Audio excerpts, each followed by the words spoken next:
remember that old river bank where we'd sit and let the world fade, with a gentle breeze through the willow tree, and the memories that we made. Your laughter danced on. Assalamu alaikum everyone, welcome back to Heavenly Sights by Iffat. I hope you people are doing great. मज़े में होंगे और मौसम enjoy कर रहे होंगे. आजकल सावन चल रहा है और बड़ी अच्छी बारिशें हो रही हैं और गर्मी भी काफ़ी हद तक कम हो चुकी है, लेकिन ह्यूमिडिटी की वजह से थोड़ा सा आपको जो है ना वो सफोकेशन कभी कभी फील होना शुरू हो जाती है. ओवरऑल इन जनरल अगर बात करें तो मौसम बहुत अच्छा जा रहा है. और आज के टॉपिक के बारे में बात करूं तो this is an excellent topic for you, क्योंकि सारी होम मेकर्स जो है ना और जो मेरी ऑडियंस मुझे सुन रही है होम मेकिंग के हवाले से, तो उनके लिए आज बड़ी प्रैक्टिकल और रिलेटेबल जो है ना वो टिप्स शेयर करने जा रही हूँ. तो मेरे साथ रहिएगा एंड तक और गौर कीजिएगा कि क्या आपके साथ भी कभी ऐसा होता है कि आप रोज़ जो है ना वो मेड के पीछे पीछे चलती रहती हैं, बार बार उसको अपनी इंस्ट्रक्शंस देती रहती हैं और इंस्ट्रक्शन के बाद भी जो क्या होता है कि काम ठीक नहीं होता. तो आज मैं आपके साथ वो प्रैक्टिकल टिप्स शेयर करूँगी जिनसे आपका जो है ना टाइम भी बचेगा और आपकी जो मेड है वो ज़्यादा एफिशिएंटली काम करेगी. तो अच्छा, जो लोग ख़ुद मैनेज कर लेते हैं, ख़ुद अकेले तो नहीं, खैर उनके फैमिली मेम्बर्स भी होते हैं साथ मैनेज करने के लिए, इट्स वेल एंड गुड कि आप ख़ुद कर लेते हो. लेकिन हमारे यहाँ मेरा ख्याल है 80% ऐसे घर हैं जहाँ पे हमारी हाउस हेल्प आती है. या तो वो मंथली हम उनको पे करते हैं या समटाइम्स 24 आवर्स रखे हैं लोगों ने. यहाँ पे मैंने अक्सर ये भी देखा है कि सुबह और लोग काम करने आते हैं और शाम में और आते हैं. तो खैर मिली जुली चीज़ें जो है ना वो चल रही होती हैं. तो मैं आज बात करूँगी जो डेली हमारे घर में सुबह हेल्पर्स आती हैं, और हर घर की यही कहानी है, हर घर में ये इश्यूज़ होते हैं, इसलिए मैंने सोचा कि आज इसको एड्रेस करते हैं. सबसे पहले तो क्या करना है आपने, जैसे मेरी हेल्पर आती है तो वो जो है ना वो स्वीपिंग और मॉपिंग करती है.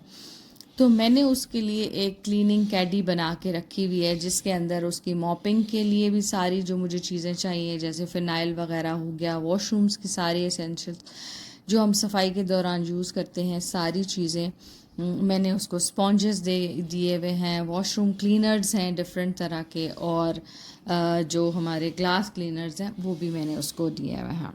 क्योंकि अगर आप उसको प्रॉपर चीज़ों की सप्लाई कर देते हैं ना, फिर उसके पास कोई जवाब नहीं रहता कि सफाई क्यों सही नहीं हुई. देन आपने उसको क्लियर इंस्ट्रक्शंस दे देनी है कि किस तरह की सफाई आपको चाहिए. उसके बाद क्या करना है आपने कि रोज़ नई इंस्ट्रक्शंस देने के बजाय ना उसकी रूटीन बना दें.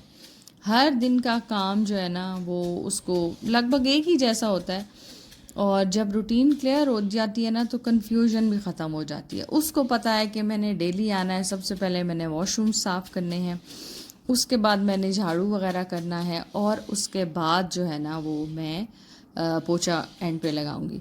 उस बीच में मैं क्या करती हूँ, क्योंकि मैं उसको बिल्कुल ऐसे नहीं छोड़ती हूँ कि सिर्फ वही काम करी और मैं एक कॉर्नर पे बैठ जाती हूँ, ऐसा नहीं होता. मैं ऑफ एंड ऑन उसके साथ साथ चीज़ें कर रही होती हूँ.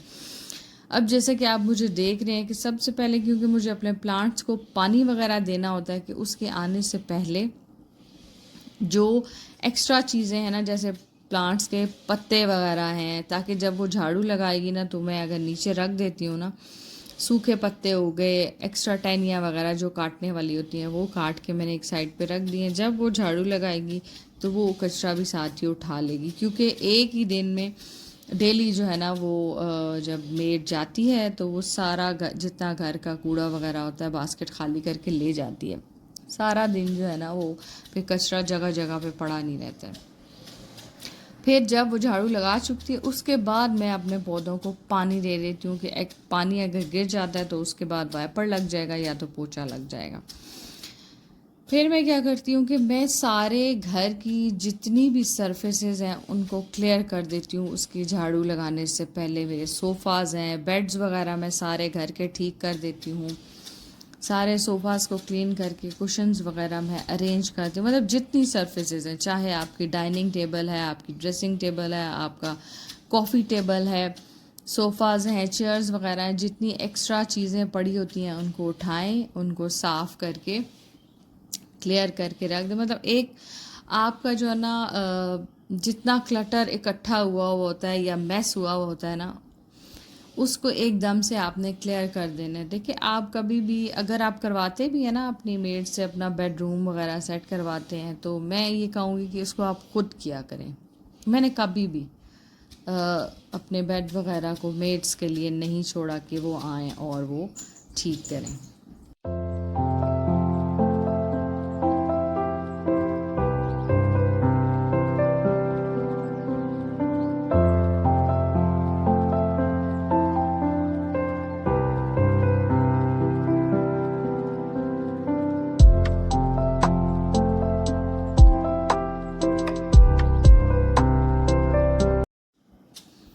अच्छा, फिर ये है कि हर काम की ना जो कुछ प्रायोरिटी होती है कि कौन सा काम जो है वो पहले होना चाहिए।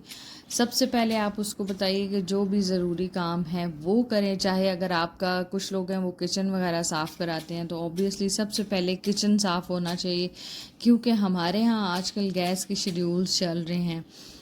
और ये ना हो कि उस सफाई के दौरान जो है ना वो टाइमिंग आपकी वेस्ट हो जाए, गैस आई और चली भी गई लेकिन किचन साफ़ नहीं था।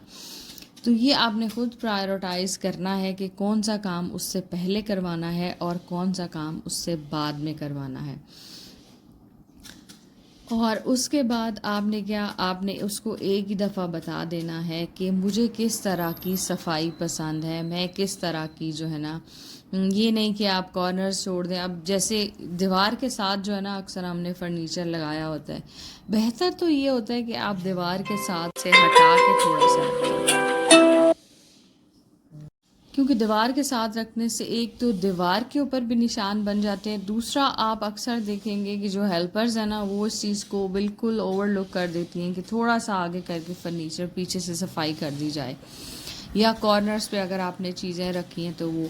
मैं अभी आपको दिखाऊंगी कि जब सफाई होने लगती है तो मेरा सारा घर उल्टा पुल्टा हुआ होता है, क्योंकि मैं दीवारों से भी चीज़ें आगे कर देती हूँ और स्कर्टिंग होती है दीवारों के साथ, उसके ऊपर मिट्टी इकट्ठी हो जाती है अगर आप 2 दिन भी सफाई ना करें तो। देन जो कॉर्नर्स होते हैं उनके ऊपर जाले तक लग जाते हैं अगर आप खुद नहीं ना देखते तो, क्योंकि हेल्पर्स का ये होता है कि उन्हें और बहुत सारे घरों में जाना होता है, तो वो कहते हैं कि जितना हमारा टाइम बच जाए, तो उसके लिए ज़रूरी है कि आपको भी उनके साथ साथ जो है ना वो मूव करते रहना पड़ता है। ये नहीं कि उसके सर पर सवार हैं, लेकिन एटलीस्ट उसको ये नज़र आते रहना चाहिए कि आप बिज़ी हैं, आप भी उसके साथ साथ कोई काम करिए। ऐसा कभी भी नहीं हो सकता कि आप बस उसको इंस्ट्रक्शंस दें कि आप एक कॉर्नर में चले जाओ और वो खुद से बिल्कुल ऑनेस्टी से सफाई कर देंगी। ये थोड़ा सा मुश्किल काम होता है, तो आपको साथ साथ अपनी मूवमेंट भी रखनी पड़ती है। अगर तो वो आपकी मेड डस्टिंग करती है तो वेल एंड गुड, अगर नहीं करती तो जिस रूम से वो झाड़ू लगा चुकी है आप उस रूम में जाइए और वहाँ की चीज़ों की डस्टिंग शुरू कर दीजिए। इस रूटीन को भी फॉलो करने से ना आपका काफ़ी सारा बर्डन जो है वो कम हो जाता है। अब आ जाते हैं जी किचन की तरफ, और मेरी किचन की भी यही रूटीन है कि अपनी हेल्पर के आने से पहले मैंने सारे काउंटर टॉप्स, अपना स्टोव, सब कुछ क्लियर किया होता है। इवन मेरा सिंक तक जो है वो खाली होकर धुला होता है। अगर इन केस मैं लेट हो गई हूँ, किसी वजह से मैं जल्दी नहीं कर सकी, तो जब वो मैं उसको बता देती हूँ कि ये काम आपने करना है। आज कॉरिडोर्स भी साफ़ करनी है, बालकनीज़ अच्छे से साफ़ करनी है, या मेरा जो घर का आउटर एरिया है उसको किस तरह से साफ़ करना है। बड़े क्लियरली मैं उसको इंस्ट्रक्शंस दे के उसको बता के उसके बाद मैं फिर अपना किचन वाइंड अप कर लेती हूँ, क्योंकि मुझे पता होता है कि मैंने उसे बता दिया। हाँ, एक आध दफ़ा जाके चेक ज़रूर कर लेती हूँ कि वाकई उसी तरह से हो रहा है कि नहीं, क्योंकि समटाइम्स बहुत ज़्यादा सर पे सवार रहना भी जो है ना वो आपके हेल्पर्स को इरिटेट कर देता है, और बजाय इसके कि वो अच्छा करें वो थोड़ा गड़बड़ी कर देते हैं। तो खैर रिस्पेक्टफुली उनको भी डील करना पड़ता है और अच्छे से बात करनी चाहिए और अच्छा रवैया जो है ना वो हमारा देखिएगा आपके उनको हाँ अच्छा ही जो है ना वो रखता है और वो अच्छे से काम करते हैं। लेकिन इंसल्टिंग वे में मेरा ख्याल है कोई भी आपका काम अच्छे से नहीं करेगा। काम कर तो देंगे लेकिन उस तरह के रिजल्ट्स नहीं आएंगे जो कि आप चाहते हैं। और मैंने आपको बता दिया कि जिस तरह की भी और जहाँ से भी आपने क्लीनिंग करानी है ना वो क्लीनिंग मटेरियल उसको ज़रूर दिया जाए। मेरे मामले में तो झाड़ू पोछा क्लीनर हैं और जो डस्टिंग वाले कपड़े अगर उसको चाहिए होते हैं तो वो मैंने माइक्रोफाइबर क्लॉथ्स रखे होते हैं। स्पॉन्जेस मैंने रखे हुए हैं बास्केट्स वगैरह धुलने के लिए, क्योंकि मेरी जो बास्केट्स हैं वो ज़रूर डेली धुलती हैं रूम्स में जो रखी हुई हैं किचन वाली, और मैं ख़ुद भी धोती हूँ और मैं उसको भी कहती हूँ कि आप भी इनको वॉश करके रखा करें। क्योंकि आजकल वैसे भी मानसून सीज़न चल रहा है और ये चीज़ें अगर आप स्पेशली किचन वाली बास्केट्स को आप नहीं ना धोते हैं तो उसमें से अजीब सी एक स्मेल आना शुरू हो जाती है।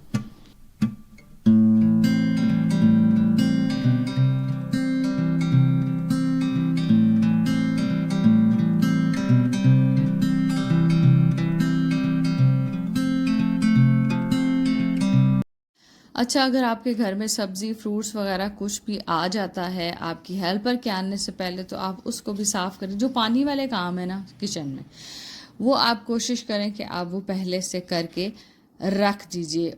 और उसको जो है ना अगर ऐसा हो जाता है कि आपकी हेल्पर आ गई है और आपके कुछ काम रह भी गए हैं तो आप उसको बताइए आप ये करो इतनी देर में मैं ये कर लेती हूँ, क्योंकि हर काम चेक करने की ज़रूरत नहीं होती। आप अपनी मेड को हेल्पर को ट्रस्ट करें और आखिर में उसके सामने बजाय इसके कि वो चली जाए फिर आप चीज़ें चेक करें, उसके सामने एक नज़र हर चीज़ के ऊपर दौड़ा लें जो जो आपने उसको इंस्ट्रक्शंस दी थी, ताकि उसको भी पता हो अगर उसने कहीं पे सही से उसको फॉलो नहीं किया तो नेक्स्ट डे वो फिर दोबारा उसको फॉलो करे कि एटलीस्ट आप चेक करती हैं और देखती हैं कि वो चीज़ें हुई हैं कि नहीं हुई। और फिर एक दफ़ा कहूँगी कि रिस्पेक्टफुली डील किया कीजिए, क्योंकि उनकी भी ये जॉब है, वो अपनी जॉब पे आती हैं और उनको जो है ना रिस्पेक्ट देना हमारा जो है ना उनका राइट है और हमारी ये ड्यूटी है। अच्छा, फिर कहूँगी कि अपने काम और मेड के काम अलग रखें।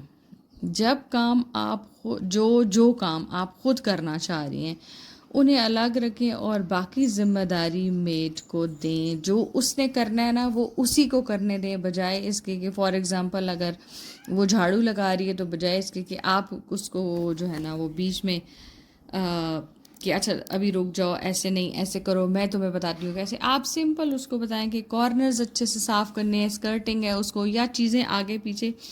तो मेरा तो ये होता है कि मैं कभी खुद भी उसको जो है ना चीज़ें हटा देती हूँ कि यहाँ से आज अच्छे से लगा लेना। यूजुअली वो खुद ही उसको जब एक दफ़ा बता दिया जाए ना तो वो खुद ही ये काम कर लेती है, अच्छे से हटा लेती है चीज़ों को और सारा कुछ मैनेज कर लेती है। एंड जब आप किसी के ऊपर ट्रस्ट करते हो ना और उसको बता देते हो, जब हायर करते हैं ना तो मेरा ख्याल है टर्म्स और कंडीशन उसी वक्त आप क्लियरली अगर अपनी हेल्पर्स को बता देना तो उनको भी पता लग जाता है और फिर उसी वक्त वो ये डिसाइड भी कर लेते हैं कि यहाँ काम करना है या नहीं करना। क्योंकि क्लियर इंस्ट्रक्शंस जो है ना उसके बाद फिर कोई जवाब नहीं रह जाता है उनका या फिर आपका कि किसी वजह से आप उनको हायर जो है ना वो नहीं कर पा रहे हो, या फिर आप उनके साथ कभी आप नहीं चल पा रहे होते और कभी वो।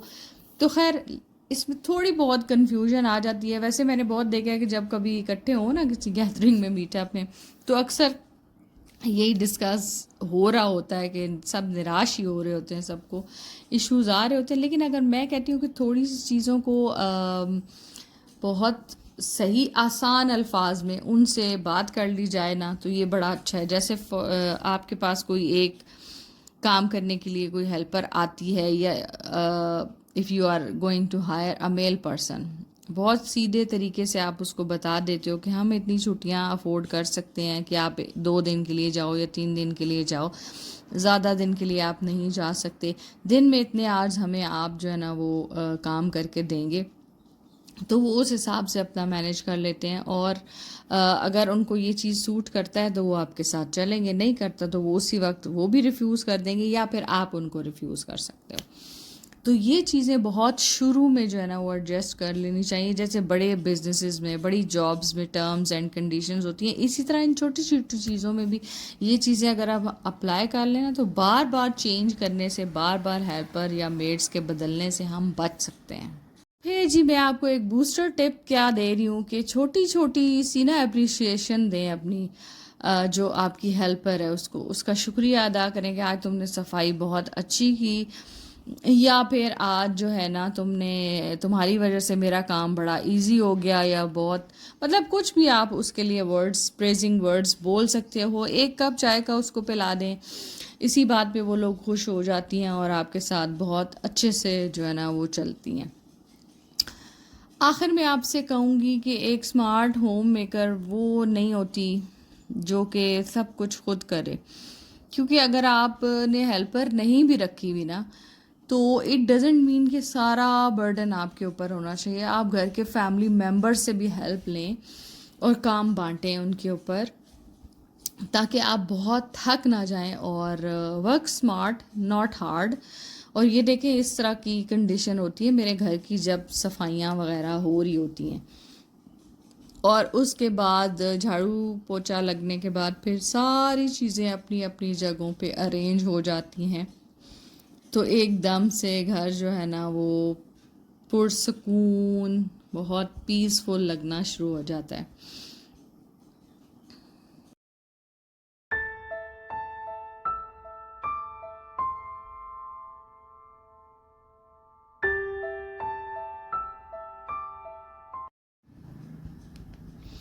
हाँ जी, तो आपने क्या करना है, एक स्मार्ट होम मेकर बनना है तो सब कुछ खुद नहीं करना, बल्कि अपनी एनर्जी, अपना वक्त और अपना घर जो है ना वो हिकमत के साथ मैनेज करना है।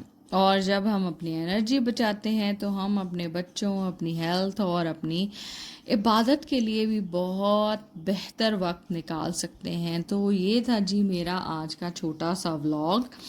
होपफुली आज का व्लॉग आपको इंटरेस्टिंग भी लगा होगा और आपके लिए हेल्पफुल भी होगा, क्योंकि ये हमारी ना डेली की रोज़मर्रा की चीज़ें हैं जो हमारी लाइफ में आती हैं। कभी कभी हम छोटी छोटी चीज़ों से बहुत परेशान हो जाते हैं, हल हमारे सामने होता है लेकिन वो होता है ना, कभी कभी सामने पड़ी हुई चीज़ भी नज़र नहीं आती। तो ये छोटी छोटी चीज़ें हैं जिनको अडॉप्ट करके हम अपनी लाइफ को और आसान बना सकते हैं। तो ये ज़रूर कीजिएगा और मुझे भी बताइएगा कि फिर आपको कैसा फीडबैक मिला, आपने अगर ये चीज़ें अडॉप्ट की और इनको शामिल किया अपनी लाइफ में, डेली लाइफ में। यहाँ बात करते हैं जी, मैंने बनाए थे पाए और साफ़ सफाई वगैरह हो गई, गैस आ गई थी और मैंने कुकर में चढ़ा दिए। वैसे तो हल्की आंच पे इनको अगर पकाएं तो बहुत अच्छे से हड्डियों का रस निकलता है, लेकिन क्योंकि गैस के शेड्यूल का कुछ पता नहीं होता, कभी कभी अपने शेड्यूल से आधा घंटा पहले ही गायब हो जाती है, लिहाजा मैंने कुकर में छोटे पाए चढ़ाए थे और उसके बाद जब ये मतलब 70% गल चुके थे, मैंने इनको बंद किया, कुकर को अच्छे से इनकी बुनाई की। देन दोबारा मैं और पानी डाल के, और यहाँ पे मैं क्या करूँगी कि मैं कुकर पे चढ़ा के इसकी आंच को मैं बहुत स्लो रखूँगी, ताकि हल्की आंच पे जो है ना वो विसल भी घूमती रहे और इनके अंदर से बहुत अच्छे से हड्डियों का जो रस है वो भी निकल आए। और यहाँ पे पाए तैयार हो चुके हैं। पाए का शोरबा थोड़ा पतला ही होता है, क्योंकि जब ठंडा होता है तो ये थिक हो जाता है, और अगर ज़्यादा थिक रखेंगे तो ये बिल्कुल जेली बन जाती है। गरम मसाला और हरे धनिए से गार्निश करेंगे और फिर इसको गर्मा गर्म नान के साथ मैं सर्व कर दूंगी। वैसे तो इसके साथ मुझे जो पसंद है वो तंदूर की रोटी पसंद है, लेकिन बच्चे नान खाते हैं। चलें जी, आज का व्लॉग एंड करते हैं। अपना बहुत सारा ख्याल रखिएगा। मेरी तरफ से आप सबको अल्लाह हाफिज़। दुआ में मुझे और मेरी फैमिली को ज़रूर याद रखिएगा। Take care of yourself everyone.